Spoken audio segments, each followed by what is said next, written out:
Feed ഫുട്ബോളിൻ്റെ മറ്റൊരു എപ്പിസോഡിലേക്ക് എല്ലാവരും സ്വാഗതം.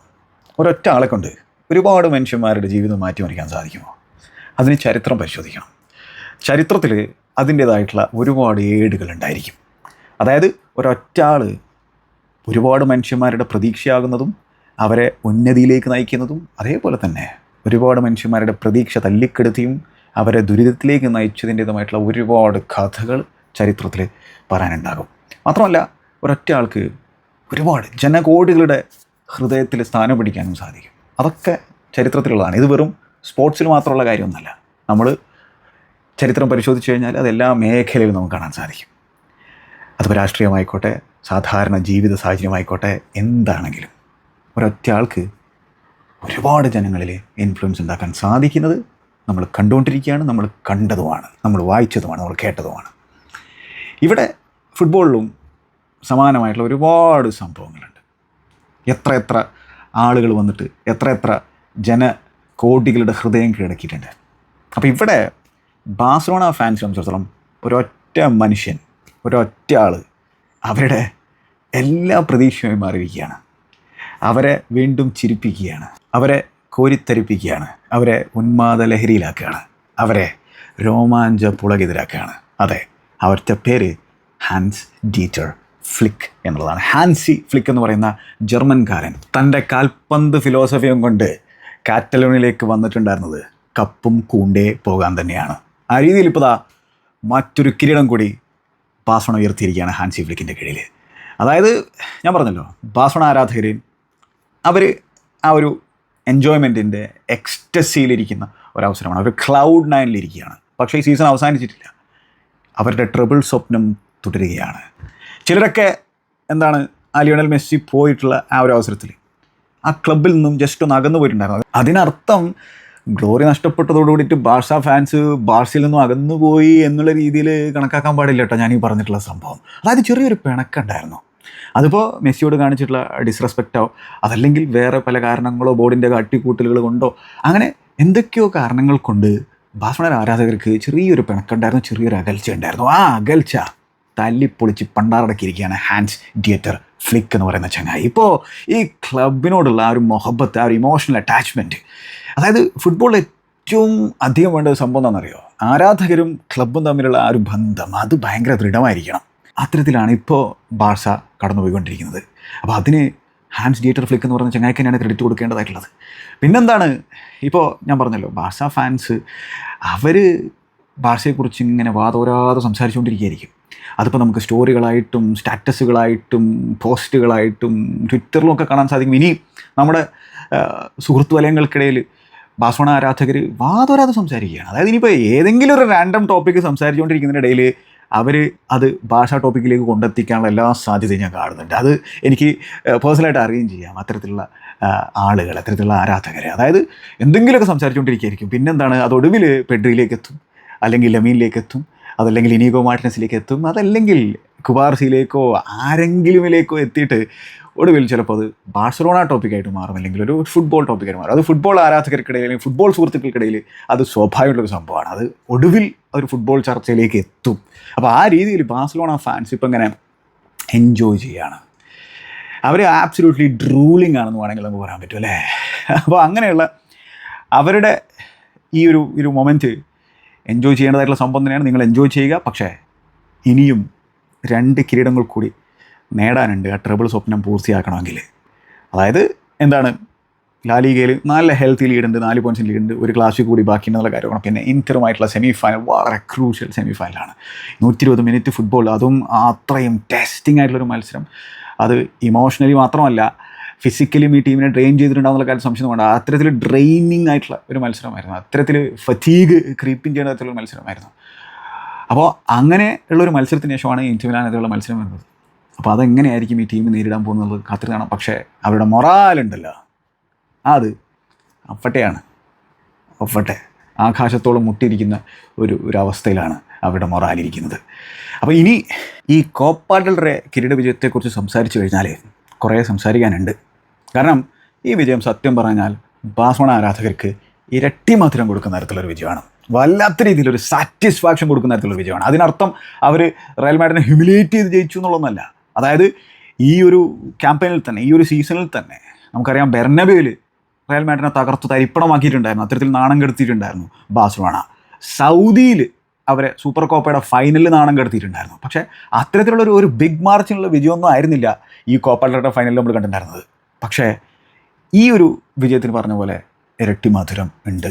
അത് മൊത്തത്തിലുള്ള നരേറ്റീവ് നോക്കുമ്പോൾ, മൊത്തത്തിൽ മത്സരത്തിന് മുമ്പായിട്ട് നടന്നിട്ടുള്ള ചീഞ്ഞ നാടകീയമായിട്ടുള്ള രംഗങ്ങൾ കണ്ടപ്പോൾ, മത്സരത്തിനിടയിൽ നമ്മൾ കണ്ടിട്ടുണ്ടായിരുന്ന അളിഞ്ഞ നാടകീയമായിട്ടുള്ള രംഗങ്ങൾ കണ്ടപ്പോൾ, അതൊക്കെ കൂടി കൂട്ടിച്ചേർത്ത് വായിക്കുമ്പോൾ ഈ ഒരു വിജയത്തിൽ ബാഴ്സലോണ ശരിക്കും എൻജോയ് ചെയ്തിട്ടുണ്ടാവും. അവർ ഫുട്ബോൾ കളിച്ച് ജയിച്ചു. അതാണ്, പന്ത് കളിച്ച് ജയിച്ചു, അത്രേ പറയാനുള്ളൂ. അപ്പോൾ ആ പന്ത് കളിച്ച് ജയിച്ചപ്പോൾ കിട്ടുന്ന സുഖമുണ്ടല്ലോ, അതിൽ തന്നെ ഒരു ക്ലിയർ പെനാൽറ്റി ഒന്നും അവർ കൊടുത്തിട്ടുണ്ടായിരുന്നില്ല. വേറെയും കോൺട്രവേഴ്ഷ്യൽ മൊമെൻറ്റ്സ് ഒക്കെ ഉണ്ട്, അതിലേക്കൊക്കെ നമുക്ക് സംസാരിക്കാം. പക്ഷേ ഒരെണ്ണം വളരെ ക്ലിയർ പെനാൽറ്റി ആയിട്ട് എനിക്ക് തോന്നിയിട്ടുണ്ട്. അത് എന്താണ്, മത്സരം എക്സ്ട്രാ ടൈമിലേക്ക് പോകുന്നതിന് മുമ്പായിട്ടുള്ള സംഭവമാണ്. ആ റുഡിഗറിൻ്റെ ഫെറാൻ ടോറസുമായിട്ടുള്ള ഇൻസിഡൻറ്റ്. അത് പെനാൽറ്റി കൊടുക്കേണ്ട തരത്തിലുള്ള സംഭവമായിരുന്നു, പക്ഷേ അത് കൊടുത്തില്ല. ഓക്കെ, പക്ഷേ ഞാൻ ആലോചിക്കുമ്പോൾ ഒരു ബാഴ്സലോണ ഫാൻ എന്തായിരിക്കും ചിന്തിക്കുന്നത് വിചാരിക്കുക, അങ്ങനെ പെനാൽറ്റി കിട്ടി ജയിക്കേണ്ട, ഇങ്ങനെ ജയിച്ചാൽ മതി.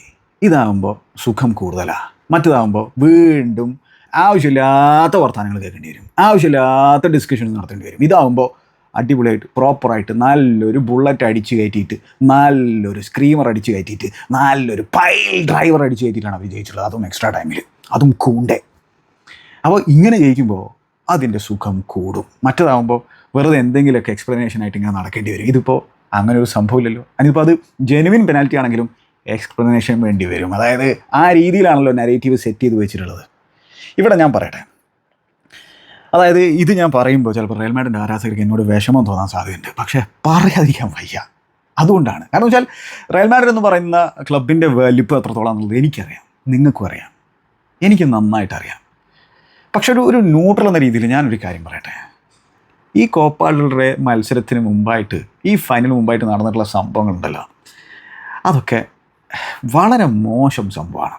ഒട്ടും ക്ലാസി അല്ലാത്ത രീതിയിലാണ് റയൽ മാഡ്രിഡ് ഈ മൊത്തത്തിലുള്ള സിറ്റുവേഷനെ ഹാൻഡിൽ ചെയ്തിട്ടുള്ളത്. അതിപ്പോൾ Real Madrid players even on the പിച്ചും കാണിച്ചത്, റുഡിഗറിൻ്റെ ഒക്കെ സംഭവം മത്സരം കഴിയാൻ നേരത്തെ, അതൊക്കെ വളരെ മോശം സംഭവമാണ്. മത്സരത്തിന് മുമ്പായിട്ട് റയൽ മാഡ്രിഡ് മൊത്തത്തിൽ സെറ്റ് ചെയ്തിട്ടുള്ള ആ ഒരു സംഭവം, റഫറിക്കെതിരെ സംസാരിച്ചിട്ടുള്ള രീതി, റയൽ മാഡ്രിഡ് ടി വിയിൽ സംസാരിച്ച രീതി, അതിനുശേഷം പിന്നെ റഫറിമാർ പ്രസ് കോൺഫറൻസ് നടത്തുന്നു, ഇതൊക്കെ വളരെ റെയറായിട്ട് സംഭവിക്കുന്ന കാര്യമാണ്. അതിനുശേഷം പിന്നെ റയൽ മാഡ്രിഡിൻ്റെ റിയാക്ഷൻ, അതൊന്നും അത്ര ക്ലാസി ആയിട്ട് എനിക്ക് തോന്നിയിട്ടുണ്ടായിരുന്നില്ല. ചിലതൊന്നും വിശ്വസിക്കാൻ പറ്റില്ല. അതായത് റയൽ മാഡ്രിഡ് ചിലപ്പോൾ കളിക്കില്ല, റഫറിയെ മാറ്റിയില്ലെങ്കിൽ കളിക്കില്ല എന്ന രീതിയിലുള്ള വർത്തമാനങ്ങളൊക്കെ നമ്മൾ കേട്ടിട്ടുണ്ടായിരുന്നു. അതിലൊന്നും പിന്നെ വിശ്വസിക്കാൻ പറ്റുന്നൊരു വാർത്തയായിട്ട് എനിക്ക് തോന്നുന്നില്ല. പക്ഷേ അവർ പ്രസ് കോൺഫറൻസ് ഒഴിവാക്കുന്നു, ഓപ്പൺ ട്രെയിനിങ് ഒഴിവാക്കുന്നു, അത്തരത്തിലുള്ള ഒരുപാട് കാര്യങ്ങൾ അവർ ഒഴിവാക്കിയിട്ടുണ്ടായിരുന്നു. അപ്പോൾ എന്താണ് അവർ നെഗറ്റീവ് സെറ്റ് ചെയ്യാൻ വെച്ചിട്ടുണ്ടായിരുന്നത്? റെഫറി ബാഴ്സലോണയെ അനുകൂലിക്കുകയാണ്. അപ്പോൾ ഈ ചെങ്ങായിനെ കോപ്പ ഡെൽ റേ ഫൈനലിൽ കളിപ്പിക്കാൻ പാടില്ല. ഈ റെഫറിക്കെതിരായിട്ടുള്ള നിരന്തരമായിട്ടുള്ള അറ്റാക്ക് റയൽ മാഡ്രിഡ് നടത്തിക്കൊണ്ടിരിക്കുകയാണ്. അത് നമുക്കറിയുന്നൊരു കാര്യമാണ്, റയൽ മാഡ്രിഡ് ടി വിയിലൂടെ.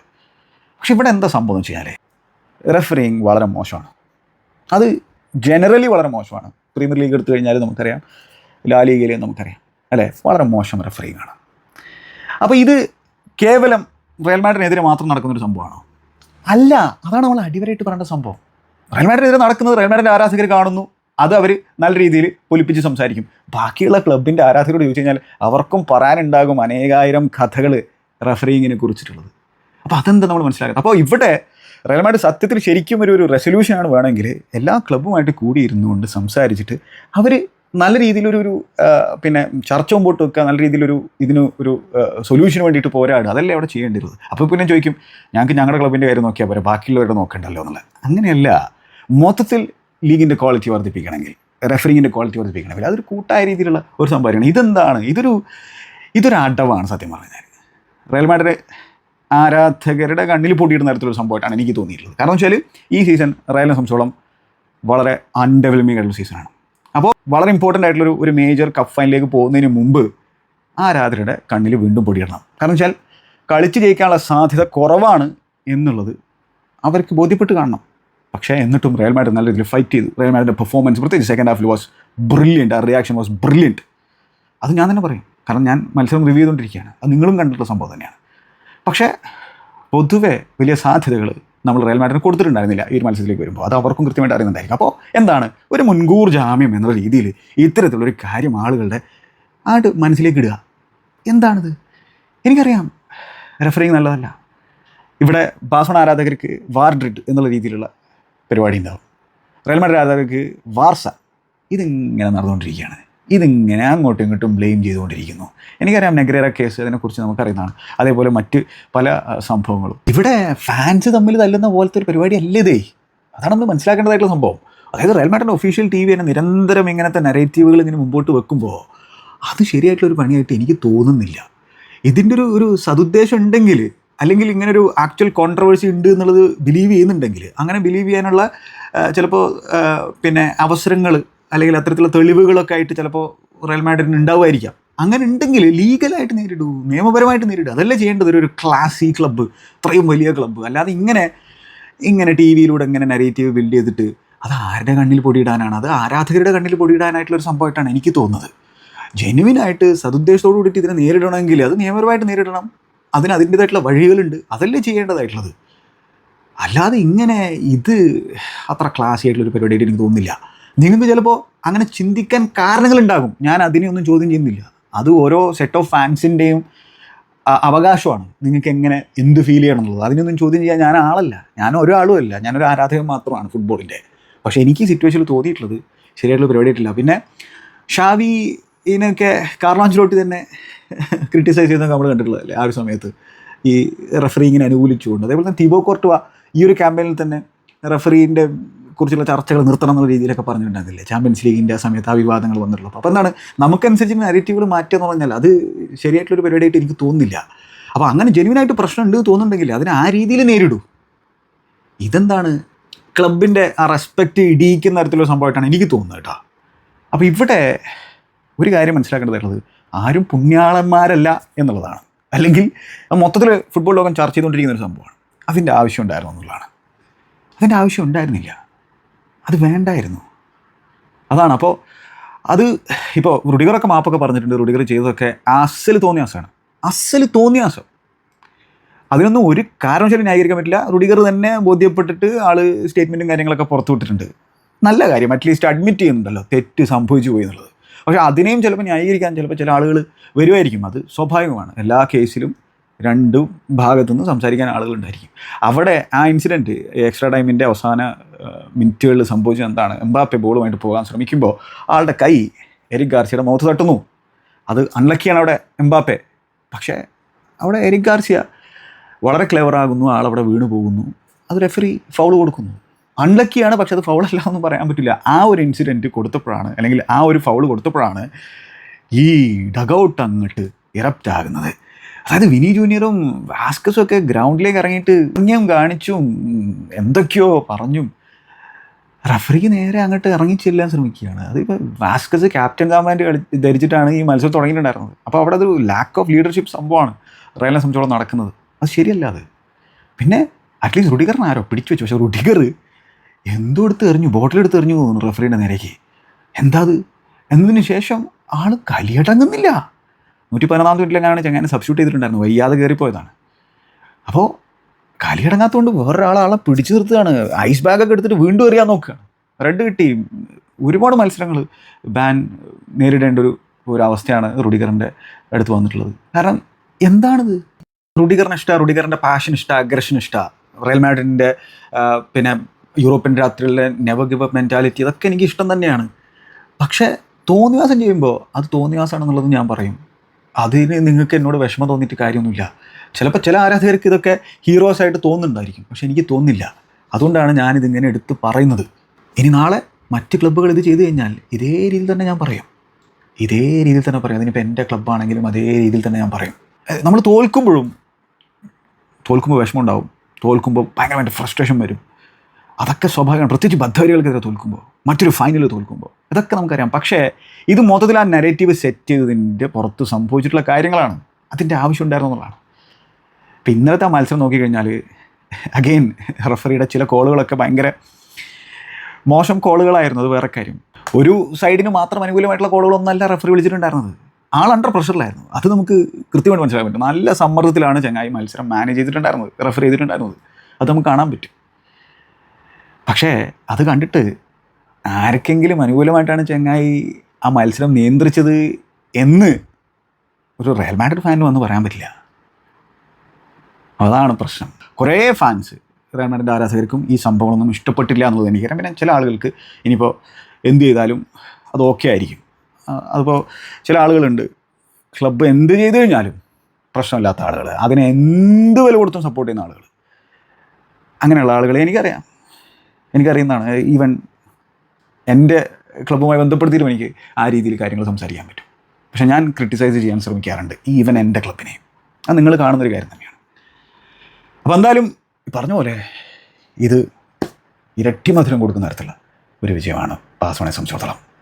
അപ്പോൾ അങ്ങനെ ബെർണബേയിലും സൗദിയിലും ഇപ്പോൾ സെവിയ്യയുടെ ഹോം സ്റ്റേഡിയമായിട്ടുള്ള എസ്റ്റാഡിയ ഡെ ലാ കർത്തൂഹയിലും എൻ്റെ കർത്താവേ റയൽ മാഡ്രിഡിന് ഒരു രക്ഷയുണ്ടായില്ല. അതാണ് നമുക്ക് കാണാൻ സാധിച്ചത്.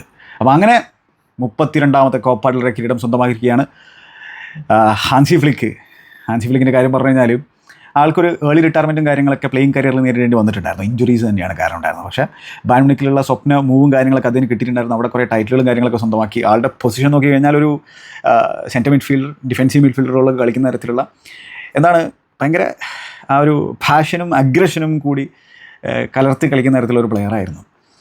പക്ഷേ നേരത്തെ റിട്ടയർ ചെയ്യേണ്ടി വന്നു. അങ്ങനെ റിട്ടയർ ചെയ്തതിന് ശേഷം ആൾ ജർമ്മനിയിൽ വിക്ടോറിയ ബമെൻതെൽ എന്ന് പറയുന്ന ക്ലബിലെ പ്ലെയർ മാനേജറായിട്ട് പ്രവർത്തിച്ചു തുടങ്ങി 1996. ഇതേ സമയത്ത് തന്നെ ബമെൻതെല്ലിലെ ചങ്ങായി ഒരു സ്പോർട്സ് സ്റ്റോർ തുടങ്ങിയിട്ടുണ്ടായിരുന്നു, ഒരു സ്പോർട്സ് സ്റ്റോർ.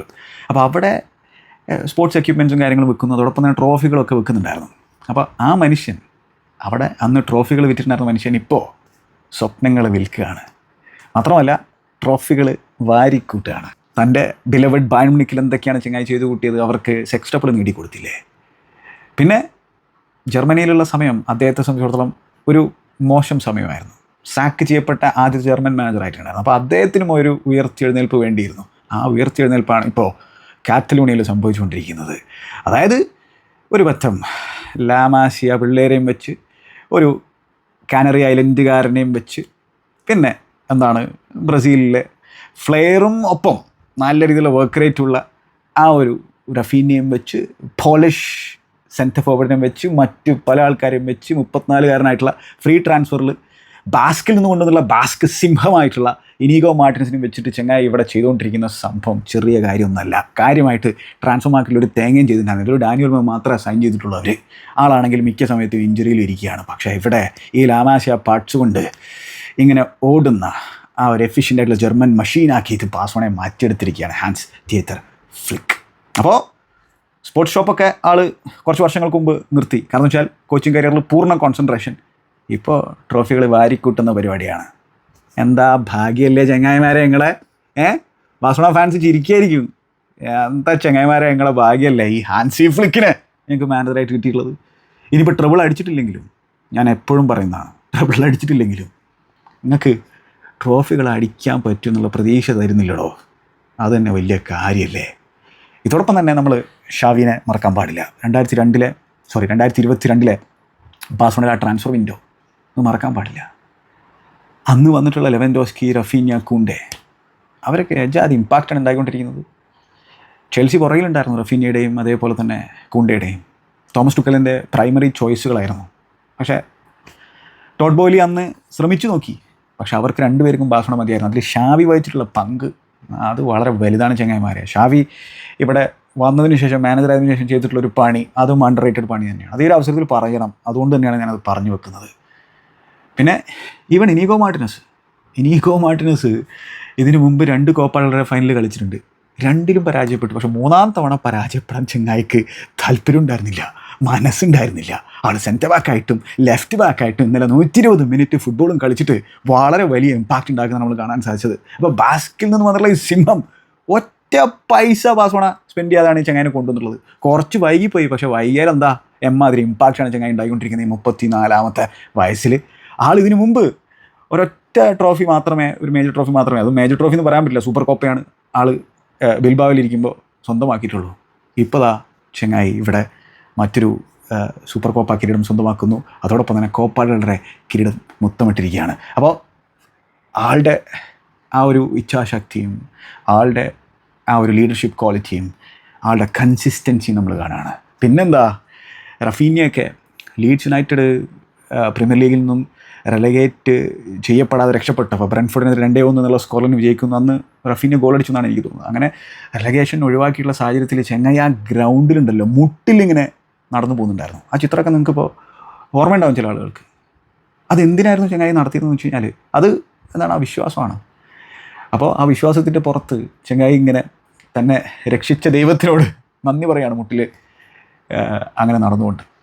അപ്പോൾ അങ്ങനെ മുട്ടിൽ നടന്നിരുന്ന റഫീന്യ, പിന്നെ ഫൈനലുകളിൽ പരാജയപ്പെട്ടുകൊണ്ടിരുന്ന ഇനീഗോ മാർട്ടിനസ്, അവരുടെയൊക്കെ സ്വപ്നങ്ങൾ യാഥാർത്ഥ്യമായിക്കൊണ്ടിരിക്കുകയാണ് ബാഴ്സലോണയിൽ ഹാൻസി ഫ്ലിക്കിൻ്റെ കീഴിൽ. പിന്നെ കൂണ്ടേ, കപ്പും കൂണ്ടേ പോയി എന്ന് ഞാൻ പറഞ്ഞല്ലോ. സത്യത്തിൽ എനിക്ക് ഭയങ്കര ഇഷ്ടമായി ഇന്നലെ ആ ഒരു വിന്നിങ് ഗോൾ കൂണ്ടേ അടിച്ചപ്പോൾ. കാരണം എന്ന് വെച്ച് കഴിഞ്ഞാൽ കൂണ്ടേ എത്ര റിലയബിൾ ആയിട്ടുള്ളൊരു പ്ലെയർ ആണെന്നുള്ളത്, എത്ര കൺസിസ്റ്റൻ്റ് ആയിട്ട് അദ്ദേഹം പെർഫോം ചെയ്യുന്നുണ്ടെന്നുള്ളത് ചില ആളുകൾ ചിലപ്പോൾ കണ്ടു എന്ന് വരില്ല. മാത്രമല്ല ആളുടെ അവൈലബിലിറ്റി ഫുട്ബോളിൽ വളരെ ഇമ്പോർട്ടൻ്റ് ആയിട്ടുള്ള സംഭവമാണ്. കാരണം നിരന്തരം മത്സരങ്ങൾ കളിച്ചുകൊണ്ടിരിക്കുകയാണ്. ആൾക്ക് ആകെ റെസ്റ്റ് കിട്ടിയതിപ്പോൾ ആ ഒരു മത്സരത്തിലാണ്, കഴിഞ്ഞ മത്സരത്തിലല്ലേ.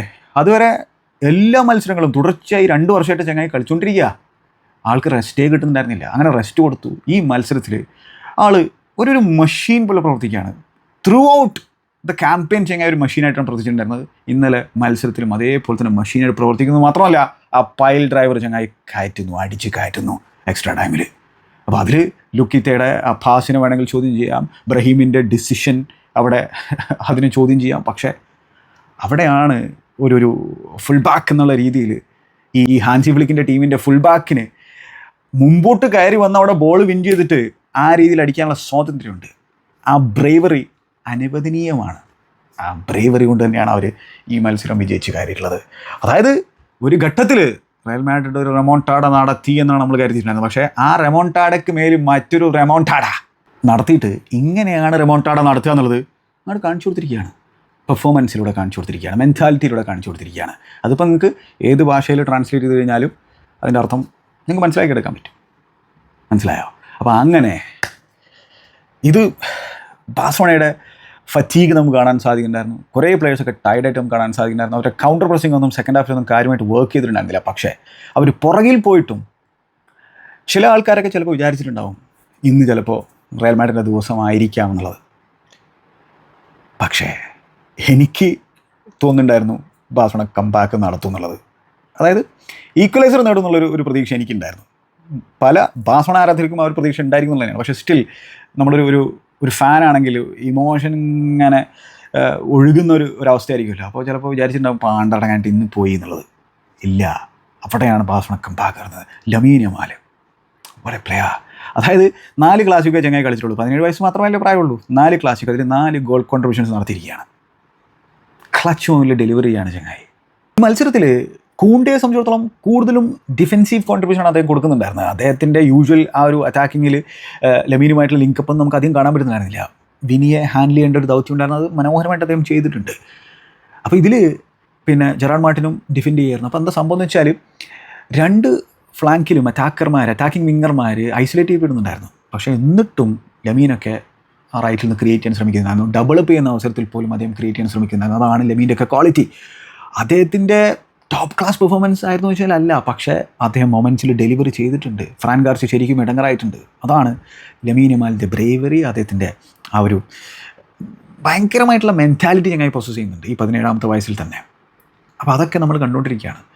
ഇതോടൊപ്പം തന്നെ എനിക്ക് പിന്നെ ഇവരുടെ സ്ക്വാഡ് പ്ലേയേഴ്സിനെ കുറിച്ച് സംസാരിക്കണം. അതായത് ഒരു ടീമിൻ്റെ വിജയത്തിൽ സ്ക്വാഡ് പ്ലേയേഴ്സ് വഹിക്കുന്ന പങ്ക് വളരെ വലുതാണ്. നമ്മൾ മുമ്പ് റയൽ മാഡ്രിഡിൻ്റെ വിജയങ്ങൾ നടക്കുന്ന സാഹചര്യത്തിൽ ഞാൻ എടുത്തു പറയാറുണ്ട്. അതായത് നാച്ചോയുടെ ഇമ്പോർട്ടൻസ്, ഈവൻ ബാസ്കസിൻ്റെ ഇമ്പോർട്ടൻസ് ആ ഒരു അവസരത്തിൽ ഞാൻ എടുത്തു പറയാറുണ്ട്. ബാഴ്സലോണയുടെ ഈ ഒരു സ്റ്റെല്ലാർ ക്യാമ്പയിനിലും സ്ക്വാഡ് പ്ലേയേഴ്സ് വഹിക്കുന്ന പങ്ക് വളരെ വളരെ വലുതാണ്. അതിൽ എടുത്തു പറയേണ്ട 2 പേരുകൾ, ഒന്ന് ഫെറാൻ ടോറസ്. ആളിനെ വലിയ തുക കൊടുത്തുകൊണ്ടൊക്കെയാണ് ബാഴ്സലോണ കൊണ്ടുവന്നുള്ളത്. പക്ഷേ എന്താണ്, ആളൊരു സ്ക്വാഡ് പ്ലെയർ ആണെന്ന് നമുക്കറിയുന്നതാണ് അല്ലേ. ആ സ്ക്വാഡ് പ്ലെയറായിട്ട് അദ്ദേഹം വളരെ ഇമ്പോർട്ടൻറ്റ് മൊമെൻറ്റുകളിൽ ഡെലിവറി ചെയ്തുകൊണ്ടിരിക്കുകയാണ്. എറിക് ഗാർസിയ പണ്ട് സെർജിയോ റോബർട്ടോ എന്താണോ ചെയ്തുകൊണ്ടിരുന്നത് ആ പണിയാണ് ഇപ്പോൾ എറിക് ഗാർസിയ ചെയ്തുകൊണ്ടിരിക്കുന്നത്. മിഡ്ഫീൽഡറായിട്ട് കളിക്കണോ കളിക്കാം, റൈറ്റ് ബാക്കായിട്ട് കളിക്കണോ കളിക്കാം, സെൻറ്റർ ബാക്കാണ് നാച്ചുറലി, ആ റോള് കളിക്കണോ കളിക്കാം. അപ്പോൾ ആ രീതിയിൽ എപ്പോഴാണോ ടീമിന് ആവശ്യമുള്ളത് അപ്പം അങ്ങോട്ട് വരുന്നു, ഡെലിവറി ചെയ്യുന്നു, പോകുന്നു, വീണ്ടും മാനേജറുടെ ഇൻസ്ട്രക്ഷനായിട്ട് വെയിറ്റ് ചെയ്യുന്നു, വീണ്ടും വരുന്നു, ഡെലിവറി ചെയ്യുന്നു, പോകുന്നു. ഇതാണ് സ്ക്വാഡ് പ്ലേയേഴ്സ്. അത് അത്ര എളുപ്പമുള്ളൊരു പണിയല്ല. അപ്പോൾ ആ രീതിയിൽ സ്ക്വാഡ് പ്ലേയേഴ്സ് വളരെ ഇമ്പോർട്ടൻ്റ് ആണ് ഒരു ടീമിൻ്റെ വിജയത്തിൽ എന്നുള്ള കാര്യം ഓർക്കേണ്ടതാണ്. ഫെറാൻ ടോറസും എറിക് ഗാർസിയയും ഫെർമീൻ ലോപ്പസും ഗാവിനെ ഒരു സ്ക്വാഡ് പ്ലെയർ ആയിട്ടല്ല ഞാൻ കാണുന്നത്. പക്ഷേ ഗാവി ഇഞ്ചുറിക്ക് ശേഷം ഒരു സ്ക്വാഡ് പ്ലെയറിനെ പോലെയാണ് കളിച്ചുകൊണ്ടിരിക്കുന്നത്. പക്ഷേ അഗെയിൻ ഇമ്പോർട്ടൻറ്റ് പ്ലെയറാണ്. ഈ മത്സരത്തിലൊക്കെ അതിൻ്റെ ഇമ്പോർട്ടൻസ് നമുക്ക് കൃത്യമായിട്ട് കാണാൻ സാധിച്ചിട്ടുണ്ട്. ഫെർമീൻ്റെ importance, Frankie had a good game, വളരെ സൈലൻ്റായിട്ട് നല്ലൊരു മത്സരം കാഴ്ചവെക്കുന്നു. പെഡ്രി പോട്ടർ സത്യം പറഞ്ഞാൽ പെഡ്രി പോട്ടർ ഗോളടിക്കാത്ത മത്സരത്തിൽ അദ്ദേഹത്തിൻ്റെ ഏറ്റവും ബെസ്റ്റ് കൊടുക്കുന്നതാണ് നമ്മൾ കണ്ടിട്ടുള്ളത് അല്ലേ. അദ്ദേഹം ഗോളടിക്കില്ല, ചിലപ്പോൾ അസിസ്റ്റ് ഒന്നും പ്രൊവൈഡ് ചെയ്യില്ല, പക്ഷേ അദ്ദേഹത്തിൻ്റെ ബെസ്റ്റ് ഗെയിം ആയിരിക്കും. Man of the match award പോലും കരസ്ഥമാക്കി കൊണ്ടുപോകും. പക്ഷേ ഈ മത്സരത്തിൽ സത്യം പറഞ്ഞാൽ പെഡ്രി ഗോളടിച്ചു, അതൊരു ബാങ്ങർ, ഒരു സ്ക്രീമർ, ഒരു പെഡ്രി പോട്ടർ ബാങ്കർ. പക്ഷേ ആളുടെ ഓവറോൾ ഗെയിം എടുത്തു കഴിഞ്ഞാൽ അത്ര നല്ല ഗെയിം ആയിരുന്നില്ല. സ്റ്റിൽ എന്താണ്, നമ്മൾ ഏതൊരു കമൻറ്റ് ഞാൻ വായിച്ചിട്ടുണ്ട്, പെഡ്രിക്ക് ഒന്നെങ്കിൽ നല്ല ഗെയിം അതല്ലെങ്കിൽ ടോപ്പ് ഗെയിം, ഇതാണ് ഉണ്ടാവാറ്, മോശം ഗെയിം ഉണ്ടാവാറില്ല എന്നുള്ളത്. അപ്പോൾ ഇവിടെ എന്താണ്, അദ്ദേഹത്തിൻ്റെ ഒരു ഡീസൻറ്റ് പെർഫോമൻസ്. കാരണം അദ്ദേഹത്തിൻ്റെ അടുത്ത് ബോൾ നഷ്ടപ്പെടുന്ന സാഹചര്യങ്ങളൊക്കെ സെക്കൻഡ് ഹാഫിൽ നമ്മൾ കാണുന്നുണ്ടായിരുന്നു. ജൂഡ് ബെല്ലിംഗാമൊക്കെ അദ്ദേഹത്തിൻ്റെ അടുത്ത് ബോൾ വിൻ ചെയ്യുന്നുണ്ടായിരുന്നു, ലുക്കിറ്റ ബോൾ വിൻ ചെയ്യുന്നുണ്ടായിരുന്നു. അത്തരത്തിലുള്ള അവസരങ്ങളൊക്കെ ഉണ്ടായിട്ടുണ്ട്. അപ്പോൾ സ്ലോപ്പിനെസ് അദ്ദേഹത്തിൻ്റെ ഗെയിമിൽ ഉണ്ടായിരുന്നു. പക്ഷേ സ്റ്റിൽ ആ ഒരു ഗോള്, അതൊരു വല്ലാത്ത ഗോളാണ്. ഓവറോൾ ഇൻവോൾവ്മെൻറ്റ് നമ്മൾ പെഡ്രിയുടെ സ്റ്റാൻഡേർഡ് വെച്ച് നോക്കുമ്പോൾ അത്ര നല്ലതായിരുന്നില്ല. പെഡ്രി പോട്ടറിൻ്റെ സ്റ്റാൻഡേർഡ് വെച്ചിട്ട് അത്ര നല്ലതായിരുന്നില്ല. അതിന് ഫറ്റീഗ് ഒരു പ്രധാന കാരണം തന്നെയാണ്. റെസ്റ്റില്ലാണ്ട് കളിച്ചുകൊണ്ടിരിക്കുകയാണ് നമുക്കറിയുന്നതാണ്. അപ്പോൾ അദ്ദേഹത്തെ എക്സ്ട്രാ ടൈമിൽ മാറ്റാനെടുത്തിട്ടുള്ള ഹാൻസി ഫ്ലിക്കിൻ്റെ തീരുമാനം, അതിനും നമ്മൾ കൊടുക്കണം കുതിരപ്പവൻ. അതാണ് ആ ബ്രേവായിട്ടുള്ള സംഭവങ്ങൾ ഹാൻസി ഫ്ലിക്കിന് അറിയാം. സംഭവം കാർലോ ആഞ്ചലോട്ടി നല്ല ചേഞ്ചസും കാര്യങ്ങളൊക്കെ വരുത്തിയിട്ടുണ്ടായിരുന്നു. പക്ഷേ അതിൻ്റെ ലൈനപ്പ് ശരിയായിരുന്നു എന്നുള്ള മറ്റൊരു ചോദ്യമാണ്. ലൈനപ്പ് ശരിയായിരുന്നോ? ഒരു ബിഗ് ക്വസ്റ്റ്യൻ മാർക്കാണ് അദ്ദേഹത്തിൻ്റെ ലൈനപ്പിൽ. മെൻഡിയൊക്കെ എന്തിന് സ്റ്റാർട്ട് ചെയ്യിപ്പിച്ചു? ഒട്ടും ഫിറ്റല്ല. മെൻഡി സ്റ്റാർട്ട് ചെയ്തു, പെട്ടെന്ന് തന്നെ പോയി അല്ലേ. അപ്പോൾ അങ്ങനെ പെർഫോമൻസിലേക്ക് വരുമ്പോൾ Cubarsi Inigo Martinez partnership was fantastic. കുബാർസിയിലൊക്കെ ചില ഇൻ്റർസെപ്ഷൻസ്, 18 വയസ്സ് മാത്രമേ പറയാനുള്ളൂ. ഇവിടെ പിള്ളേരെ വെച്ചിട്ടാണ് ഹാൻസി ഫ്ലിക്ക് ഈ പണി ചെയ്തുകൊണ്ടിരിക്കുന്നത്. അതായത് ലാമാസിയ ഒരേ സമയം പ്രൊഡ്യൂസ് ചെയ്തിട്ടുള്ള 2 ജെമ്മുകൾ, കുബാർസിയും ലമീൻ യമാലും.